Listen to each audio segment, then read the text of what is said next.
ಆತ್ಮೀಯರಿಗೆ ಜ್ಯೋತಿಷ್ಪಥ ಚಾನಲ್ಗೆ ಸ್ವಾಗತ. ದೇವಿ ಭಾಗವತ ಶ್ರವಣವನ್ನು ಮಾಡ್ತಾ ಇದ್ದೇವೆ. 5 ಅಧ್ಯಾಯಗಳಲ್ಲಿ ನಡೆದಂತಹ ವಿಸ್ಮಯ ಕಥಾನಕಗಳನ್ನು ನಾವು ಕೇಳಿದ್ದೇವೆ. ಪ್ರಥಮ ಸ್ಕಂದದ 6ನೇ ಅಧ್ಯಾಯ, ಇದು ಕೂಡ ಒಂದು ವಿಚಿತ್ರವಾದ ಕಥೆಯಿಂದಲೇ ಪ್ರಾರಂಭವಾಗುತ್ತೆ. ಯೋಗನಿದ್ರೆಯಲ್ಲಿ ಮಹಾವಿಷ್ಣು ಮಲಗಿರ್ತಾನೆ. ಅವನ ನಾಭಿಯಲ್ಲಿ ಒಂದು ಕಮಲ ಉದ್ಭವಿಸುತ್ತೆ. ಅದರಿಂದ ಬ್ರಹ್ಮನ ಸೃಷ್ಟಿಯಾಗತ್ತೆ. ಚತುರ್ಮುಖ, 4 ಮುಖಗಳನ್ನು ಹೊಂದಿದಂತಹ ಬ್ರಹ್ಮ,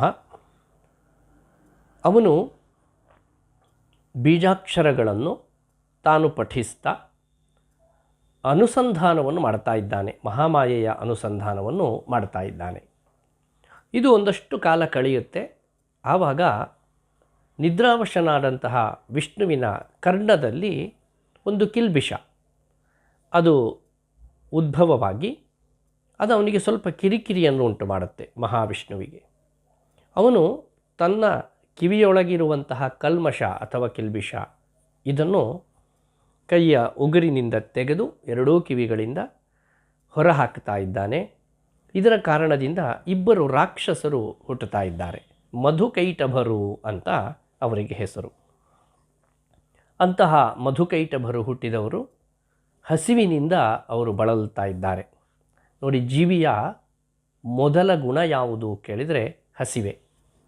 ಅಂತಹ ಹಸಿವೆಯಿಂದ ಅವರು ಬಳಲಿ ಏನು ಸಿಕ್ಕಿದರೂ ಕೂಡ ತಿನ್ನುವ ಪ್ರಯತ್ನವನ್ನು ಅವರು ಮಾಡ್ತಾ ಇದ್ದಾರೆ. ಸುತ್ತ ನೋಡ್ತಾ ಇದ್ದಾರೆ, ಕ್ಷೀರಸಾಗರ ಎಲ್ಲ ಕಡೆ ಬರೀ ನೀರು ಆವರಿಸಿದೆ, ಹಾಲು ಆವರಿಸಿದೆ. ಒಬ್ಬ ಮಲಗಿದ್ದಾನೆ, ಇನ್ನೊಬ್ಬ ಅವನ ನಾಭಿ ಕಮಲದಿಂದ ಹೊರಟಿರುವ ಕಮಲದ ಮಧ್ಯದಲ್ಲಿ ಕೂತುಕೊಂಡು ಏನೋ ಜಪವನ್ನು ಮಾಡ್ತಾ ಇದ್ದಾನೆ. ಇದನ್ನು ನೋಡಿದಂತಹ ಮಧುಕೈಟಭರಿಗೆ ಆ ಬ್ರಹ್ಮನನ್ನು ತಿನ್ನಬೇಕು ಎನ್ನುವಂತಹ ಅಪೇಕ್ಷೆ ಉಂಟಾಯಿತು. ಅವರು ಸಮೀಪಿಸ್ತಾ ಇದ್ದಾರೆ. ಇಲ್ಲಿ ಬ್ರಹ್ಮ ತಾನು ತಾದಾತ್ಮ್ಯ ಭಾವದಿಂದ ಬೀಜಾಕ್ಷರಗಳ ಅನುಸಂಧಾನವನ್ನು ಮಾಡ್ತಾ ಇದ್ದಾನೆ. ಇದರ ಪ್ರಭಾವಕ್ಕೆ ಒಳಗಾದರೂ ಮಧುಕೈಟಭರು ಅವರು ಕೂಡ ಸರಸ್ವತಿ ಬೀಜದ ಅನುಷ್ಠಾನವನ್ನು ಮಾಡುವುದಕ್ಕೆ ಪ್ರಾರಂಭ ಮಾಡಿದರು. ಅಂದರೆ ಐಂ ಎನ್ನುವಂತಹ ಸರಸ್ವತಿ ಬೀಜ, ವಾಗ್ಬೀಜ ಅಂತಲೂ ನಾವು ಕರೀತೇವೆ. ಹಿಂದೆ ಹಯಗ್ರೀವಾಸುರನ ಕಥೆಯಲ್ಲಿ ನಾವು ಕೇಳಿದ್ದೇವೆ, ಅವನು ಕೂಡ ಇದೇ ವಾಗ್ಬೀಜ ಅದರ ಅನುಷ್ಠಾನವನ್ನೇ ಮಾಡಿದ್ದ. ಇಲ್ಲಿಯೂ ಕೂಡ ಮಧುಕೈಟಭರು ಅದೇ ಅನುಷ್ಠಾನವನ್ನು ಮಾಡ್ತಾ ಇದ್ದಾರೆ. ಇದರಿಂದ ಅವರಿಗೆ ಬಲವೃದ್ಧಿಯಾಗುತ್ತಾ ಇದೆ ದೇಹದಲ್ಲಿ, ಹಾಗೂ ಆತ್ಮಸ್ಥೈರ್ಯ ಹೆಚ್ಚಾಗುತ್ತಾ ಇದೆ. ಕಾರಣದಿಂದ ಬ್ರಹ್ಮನನ್ನು ಪೀಡೆ ಮಾಡುವುದಕ್ಕೆ ತೊಡಗಿದರು ಅವರಿಬ್ಬರು. ವಿಷ್ಣುವನ್ನು ಎಬ್ಬಿಸಲೇಬೇಕಾಗಿದೆ ಈಗ ಬ್ರಹ್ಮನಿಗೆ. ವಿಷ್ಣು ಗಾಢವಾದಂತಹ ನಿದ್ರೆಯಲ್ಲಿದ್ದಾನೆ. ಏನು ಮಾಡಿದರೂ ವಿಷ್ಣುವನ್ನು ಎಬ್ಬಿಸಲಿಕ್ಕಾಗ್ತಾ ಇಲ್ಲ. ಆವಾಗ ತನ್ನ ತಾಯಿಯಾದಂತಹ ಮಹಾಮಾಯೆಯನ್ನು ಬ್ರಹ್ಮ ಸ್ಮರಣೆ ಮಾಡಿಕೊಳ್ತಾ ಇದ್ದಾನೆ, ಸ್ತುತಿಸುವುದಕ್ಕೆ ಪ್ರಾರಂಭ ಮಾಡಿದ್ದಾನೆ. ನಿದ್ರಾರೂಪದಿಂದಲೂ ಇಡೀ ಪ್ರಪಂಚವನ್ನು ವ್ಯಾಪಿಸಿರುವಂತಹ ದೇವಿ ನೀನು, ಈಗ ಮಹಾವಿಷ್ಣುವಿಗೆ ನೀನು ಗಾಢವಾಗಿ ಆವರಿಸಿದ್ದಿ, ಅವನು ಚೇತನಗೊಳ್ಳುವ ಹಾಗೆ ಮಾಡುವವಳು ನೀನೇ. ಆದ್ದರಿಂದ ಮಧುಕೈಟಭರ ದಾಳಿಯಿಂದ, ಅವರ ಉಪಟಳದಿಂದ ನಾನು ಬಹಳ ಸಂತ್ರಸ್ತನಾಗಿದ್ದೇನೆ. ನನ್ನನ್ನು ರಕ್ಷಿಸುವುದಕ್ಕೆ ಈಗ ವಿಷ್ಣುವಲ್ಲದೆ ಬೇರೆ ಯಾರೂ ಶಕ್ತರಲ್ಲ.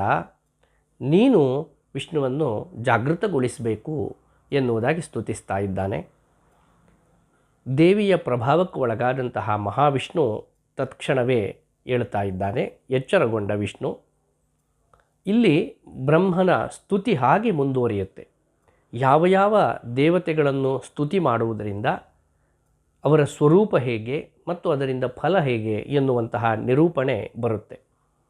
ಇದು ದೇವಿ ಭಾಗವತದ ಪ್ರಥಮ ಸ್ಕಂದದ 5ನೇ ಅಧ್ಯಾಯ ಮತ್ತು 6ನೇ ಅಧ್ಯಾಯ, 7ನೇ ಅಧ್ಯಾಯ ಇದರಲ್ಲಿ ಸ್ತುತಿ ಹಾಗೆ ಮುಂದುವರಿಯುತ್ತೆ. 8ನೇ ಅಧ್ಯಾಯದಲ್ಲಿ ಬೇರೆ ಬೇರೆ ದೇವತೆಗಳ ಉಪಾಸನಾ ಮಾರ್ಗ ಮತ್ತು ಅವರ ಸ್ವರೂಪ ವರ್ಣನೆ ಎನ್ನುವಂಥದ್ದು.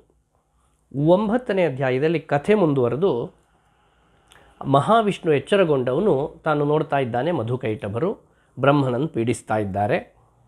ಅವರ ಜೊತೆಯಲ್ಲಿ ಇವನು ಯುದ್ಧವನ್ನು ಮಾಡ್ತಾ ಇದ್ದಾನೆ.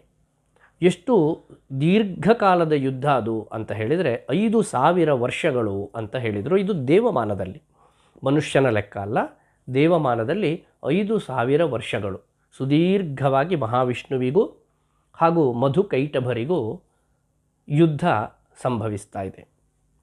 ಆತ್ಮೀಯರೇ, ಇಲ್ಲಿ ಈ ಕಥೆಯನ್ನು ಕೇಳುವಾಗ ನಮ್ಮ ಕಣ್ಣ ಮುಂದೆ ಒಂದು ಚಿತ್ರ ಬರುತ್ತೆ. ವೈಕುಂಠದಲ್ಲಿರುವಂತಹ ಮಹಾವಿಷ್ಣು ಕ್ರೂರ ರೂಪಿಗಳಾದಂತಹ ಇಬ್ಬರು ರಾಕ್ಷಸರೊಡನೆ ಹೋರಾಟವನ್ನು ಮಾಡ್ತಾ ಇದ್ದಾನೆ ಎನ್ನುವಂಥದ್ದು. ಇಲ್ಲಿರುವ ಒಂದು ತತ್ವವನ್ನು ನಾವು ತಿಳಿದುಕೊಳ್ಳಬೇಕು. ಮಹಾವಿಷ್ಣು ಸಾತ್ವಿಕವಾದ ತತ್ವವಾದರೆ ಮಧು ಹಾಗೂ ಕೈಟಭರು ತಾಮಸ ಸ್ವರೂಪ ಎನ್ನುವುದನ್ನು ನಾವು ತಿಳಿದುಕೊಳ್ಳಬೇಕು. ನಮ್ಮಲ್ಲಿ ಇರಬಹುದಾದಂತಹ ಮದ ಮತ್ತು ಕಠೋರತೆ, ಇದಕ್ಕೆ ಪ್ರತೀಕ ಮಧು ಕೈಟಭರು. ಅಂತಹ ಮದ ಮತ್ತು ಕಠೋರತೆ ಇವುಗಳ ವಿರುದ್ಧವಾಗಿ ಸತ್ವಗುಣ ಯಾವಾಗಲೂ ಹೋರಾಟವನ್ನು ಮಾಡುತ್ತಲೇ ಇದೆ. ಇದು ನಮ್ಮ ಒಳಗೂ ಕೂಡ ನಡೆಯುತ್ತಾ ಇರುವಂತಹ ಒಂದು ದೃಶ್ಯ. ಇದನ್ನು ನಾವು ಅರ್ಥ ಮಾಡಿಕೊಳ್ಳಬೇಕು. ಹೀಗೆ ಸುದೀರ್ಘವಾದ ಕಾಲ ಯುದ್ಧ ಸಂಭವಿಸಿತು. ಏನು ಯುದ್ಧ ಮಾಡಿದರೂ ಕೂಡ ಜಯಾಪಜಯಗಳು ನಿರ್ಣಯ ಆಗ್ತಾ ಇಲ್ಲ. ಯಾರು ಗೆಲ್ತಾರೆ, ಯಾರು ಸೋಲ್ತಾರೆ, ಇದು ಗೊತ್ತಾಗ್ತಾ ಇಲ್ಲ. ಯಾಕೆಂದರೆ ಒಂದು ಹರಿಯ ದೇಹದ ಕಲ್ಮಶವಾದರೂ ಕೂಡ ಹರಿಯ ದೇಹದಿಂದಲೇ ಹುಟ್ಟಿದವರು ಮಧುಕೈಟಭರು. ಸಹಜವಾಗಿ ವಿಷ್ಣುವಿನ ಅಂಶವೂ ಅಲ್ಲಿದೆ. ಇನ್ನು ಹೆಚ್ಚಿನದ್ದಾಗಿ ಸರಸ್ವತಿ ಬೀಜ ಮಂತ್ರಾನುಷ್ಠಾನದಿಂದ ಅವರಿಗೆ ಒಂದು ಆತ್ಮಬಲ, ಸ್ಥೈರ್ಯ ಎನ್ನುವಂಥದ್ದು ವೃದ್ಧಿಯಾಗಿದೆ. ಈ ಕಾರಣದಿಂದ ಅವರು ಸೋಲ್ತಾ ಇಲ್ಲ, ಮಹಾವಿಷ್ಣು ಗೆಲ್ಲುವುದಕ್ಕಾಗ್ತಾ ಇಲ್ಲ. ಹೀಗೆ ಪರಸ್ಪರ ಇಬ್ಬರೂ ಕೂಡ ಸೋಲು ಗೆಲುವು ಇದು ಕಾಣ್ತಾ ಇಲ್ಲವಲ್ಲ ಅನ್ನುವಂತಹ ಚಿಂತೆಯಲ್ಲಿಯೇ ಹೋರಾಟವನ್ನು ಮುಂದುವರಿಸ್ತಾ ಇದ್ದಾರೆ. ಆವಾಗ ದೇವಿಯನ್ನು ಮನಸ್ಸಿನಲ್ಲಿಯೇ ಸ್ತುತಿಸ್ತಾನೆ ವಿಷ್ಣು. ಆವಾಗ ದೇವಿಯೇ ಪ್ರೇರಣೆಯನ್ನು ಕೊಡ್ತಾಳೆ, ಈ ಮಾರ್ಗದಲ್ಲಿ ನಿನಗೆ ಜಯ ಸಿದ್ಧಿಯಾಗತ್ತೆ ಎನ್ನುವುದಾಗಿ. ಹೇಗೆ ಅಂದರೆ, ನಿಮ್ಮ ಯುದ್ಧದಿಂದ ನಾನು ಬಹಳ ಸಂತೋಷಗೊಂಡಿದ್ದೇನೆ. ಎಷ್ಟು ಬಲಶಾಲಿಗಳು ನೀವು, ನಿಮ್ಮನ್ನು ಗೆಲ್ಲುವುದಕ್ಕೆ ಸಾಧ್ಯವೇ ಇಲ್ಲ, ಅಷ್ಟು ಬಲ ನಿಮ್ಮಲ್ಲಿ ಉಂಟು. ಇಂತಹ ಬಲಶಾಲಿಗಳನ್ನು ನಾನು ಇದುವರೆಗೆ ನೋಡಲಿಲ್ಲ. ಈಗ ಇಂತಹ ನನ್ನನ್ನು ಮೆಚ್ಚಿಸಿದ ನಿಮ್ಮಂತಹವರನ್ನು ಹಾಗೆ ಬಿಡುವುದು ನನಗೆ ಸೂಕ್ತವಲ್ಲ. ಹಾಗಾಗಿ ನಿಮಗೆ ವರವನ್ನು ಕೊಡ್ತಾ ಇದ್ದೇನೆ, ನಿಮಗೆ ಬೇಕಾದ ವರವನ್ನು ನೀವು ಕೇಳಬಹುದು ಎನ್ನುವುದಾಗಿ ವಿಷ್ಣು ಹೇಳ್ತಾ ಇದ್ದಾನೆ. ಆವಾಗ ಮಧುಕೈಟಭರು ಅಪಹಾಸ್ಯವನ್ನು ಮಾಡ್ತಾ ಇದ್ದಾರೆ. ನಾವೇನು ನಿನ್ನಲ್ಲಿ ಸೋಲಿಲ್ಲ ಅಥವಾ ನೀನು ನಮ್ಮನ್ನು ಗೆಲ್ಲಿಲ್ಲ, ನಮ್ಮನ್ನು ಗೆಲ್ಲುವುದಕ್ಕೆ ನೀನು ಯಾವುದೋ ಒಂದು ತಂತ್ರವನ್ನು ಮಾಡ್ತಾ ಇದ್ದಿ. ಇಲ್ಲದಿದ್ದರೆ ನೀನೇನು ನಮಗೆ ವರ ಕೊಡುವಂಥದ್ದು?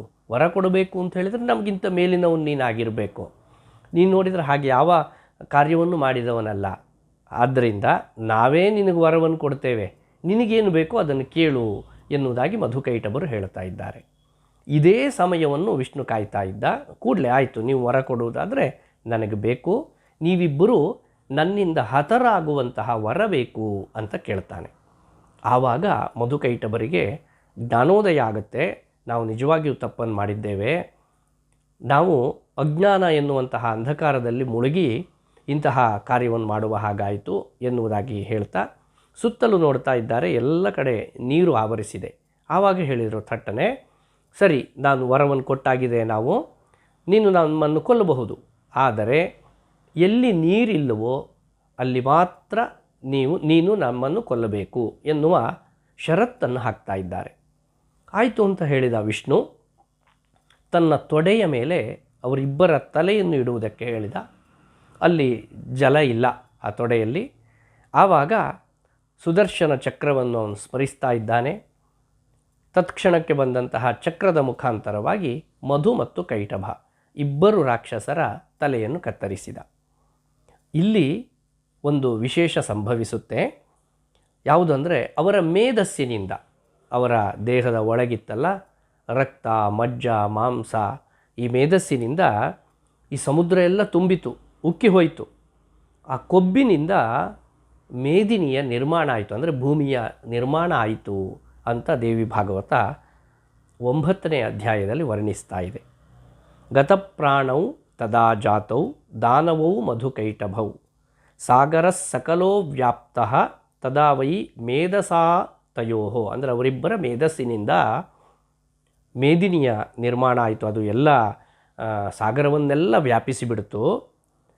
ಆ ನಂತರ ಸೃಷ್ಟಿಯಾದಂತಹ ಭೂಭಾಗ, ಅದಕ್ಕೆ ಮೇದಿನೀತಿ ತಥೋ ಜಾತಂ ನಾಮ ಪೃಥ್ವ್ಯಾ ಸಮಂತತಃ ಅಂತ ಹೇಳಿದರು. ಮೇದಿನಿ ಎನ್ನುವಂತಹ ಹೆಸರು ಭೂಮಿಗಿದೆ. ಆ ಹೆಸರು ಬರುವುದಕ್ಕೆ ಪ್ರಧಾನವಾದ ಕಾರಣ ಇದೇ ಆಗಿದೆ. ಅವರ ಮೇಧಸ್ಸಿನಿಂದ ನಿರ್ಮಾಣವಾದಂತಹ ಭೂಮಿಯಾದ್ದರಿಂದ ಇದಕ್ಕೆ ಮೇದಿನಿ ಅಂತ ಹೇಳಿದರು. ಹಾಗಾಗಿ ಒಂದು ಶಾಸ್ತ್ರವನ್ನು ಇಲ್ಲಿ ಹೇಳ್ತಾ ಇದ್ದಾರೆ. ಗಮನಿಸಿ, ಪುರಾಣದಲ್ಲಿ ಶಾಸ್ತ್ರವೂ ಇದೆ ಎನ್ನುವುದಾಗಿ ನಾನು ಪೂರ್ವ ಪೀಠಿಕೆಯಲ್ಲಿ ಹೇಳಿದ್ದೆ. ಇಲ್ಲಿ ಇರುವಂತಹ ಶಾಸ್ತ್ರ ಯಾವುದು ಕೇಳಿದ್ರೆ, ಅಭಕ್ಷ್ಯ ಮೃತ್ತಿಕಾತೇನ ಕಾರಣೇನ ಮುನೀಶ್ವರಾಹ. ಅಂದರೆ ಮಣ್ಣನ್ನು ತಿನ್ನಬಾರದು. ನೀವು ಗಮನಿಸಿ, ಕೆಲವೊಮ್ಮೆ ಸಣ್ಣ ಮಕ್ಕಳು ಮಣ್ಣನ್ನು ತಿನ್ನುವ ಆಟವನ್ನು ಆಡ್ತಾ ಇರ್ತಾರೆ. ಆವಾಗ ಹಿರಿಯರು ಗದರಿಸ್ತಾರೆ, ಮಣ್ಣು ತಿನ್ನಬೇಡ ಅಂತ ಹೇಳಿ. ಇನ್ನು ನಮ್ಮಲ್ಲಿ ನಾಣ್ಣುಡಿಯೇ ಇದೆ, ಮಣ್ಣು ತಿನ್ನುವ ಕೆಲಸವನ್ನು ಅವನು ಮಾಡಿದ ಅಂತ ಹೇಳಿ. ಆ ರೀತಿಯಲ್ಲಿ ಮಣ್ಣನ್ನು ತಿನ್ನಬಾರದು ಎನ್ನುವಂತಹ ಶಾಸ್ತ್ರವನ್ನು ಇಲ್ಲಿ ಹೇಳ್ತಾ ಇದ್ದಾರೆ. ಮಧುಕೈಟಭರ ಮೇಧಸ್ಸಿನಿಂದ ರಚಿತವಾದಂತಹ ಈ ಭೂಮಿ, ಅದರ ಮೇಲ್ಪದರವಾದಂತಹ ಮಣ್ಣು, ಇದು ಅಭಕ್ಷ್ಯ, ಭಕ್ಷಣೆಗೆ ಯೋಗ್ಯವಾದುದಲ್ಲ. ಆದ್ದರಿಂದ ಮಣ್ಣನ್ನು ತಿನ್ನಬಾರದು ಎನ್ನುವಂತಹ ನಿರ್ದೇಶನವನ್ನು ಇಲ್ಲಿ ಕೊಟ್ಟಿದ್ದಾರೆ. ಇದು ಇದರ ಒಂದು ವೈಶಿಷ್ಟ್ಯ. ಬಹಳ ವಿಚಿತ್ರತರವಾದ ಕಥೆಯನ್ನು ನಾವು ಆಲಿಸಿದ್ದೇವೆ. ಒಂದು ಶಾಸ್ತ್ರವನ್ನು ಇಲ್ಲಿ ನಾವು ನೋಡಿದ್ದೇವೆ. ಜೊತೆಗೆ ಇದರಲ್ಲಿರುವಂತಹ ತತ್ವವನ್ನು ಕೂಡ ನಾವಿಲ್ಲಿ ಗ್ರಹಿಸಿದ್ದೇವೆ. ನಮ್ಮ ಅಂತರಂಗದಲ್ಲಿ ಇರಬಹುದಾದಂತಹ ಮದ ಮತ್ತು ಕಠೋರತೆ, ಇವುಗಳ ವಿರುದ್ಧವಾಗಿ ಸಾತ್ವಿಕ ತತ್ವ ಸದಾ ಸಂಘರ್ಷವನ್ನು ಮಾಡ್ತಾ ಇದೆ. ಒಂದಲ್ಲ ಒಂದು ದಿವಸ ಆ ಸಾತ್ವಿಕ ತತ್ವಕ್ಕೆ, ಅದರ ಸತ್ವಕ್ಕೆ ಮದ ಹಾಗೂ ಕಠೋರತೆ ಮಣಿಯಲೇಬೇಕು ಎನ್ನುವಂಥದ್ದು ಇಲ್ಲಿ ಹಿಂದಿರುವಂತಹ ತತ್ವ. ಇದನ್ನು ಆಲಿಸುತ್ತಿರುವ ಎಲ್ಲರಿಗೂ ಕೂಡ ದೇವಿಯ ಅನುಗ್ರಹ ಆಗಲಿ ಎನ್ನುವುದಾಗಿ ಆಶಿಸ್ತೇನೆ. ಧನ್ಯವಾದಗಳು.